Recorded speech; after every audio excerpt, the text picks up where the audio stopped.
गढ़वाल का वो शकुनी कौन है, क्या जानते हैं आप? अरे गढ़वाल का शेर नहीं, गढ़वाल का शकुनी।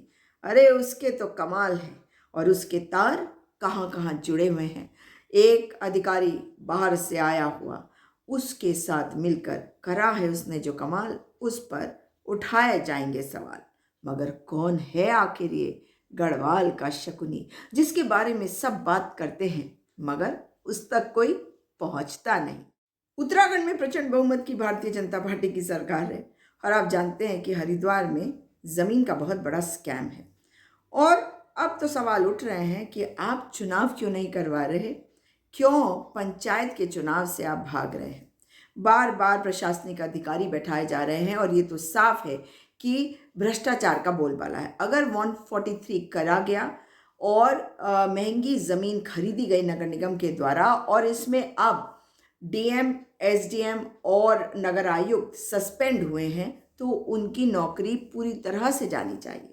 लेकिन ऐसा थोड़ा ही होगा। पुराने वालों को हमने देखा ना, पंकज पांडे, दूसरे कौन थे, चंद्रेश यादव, सब कर रहे हैं मज़े।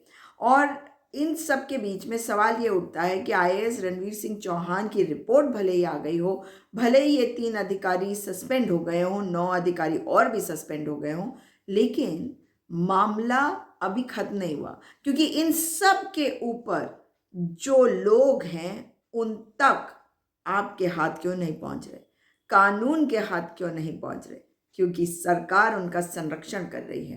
भाई हमने वो भी देखा था कि हरिद्वार के एक हॉस्पिटल को पीपीपी मोड पर देने वाली बात हो रही थी।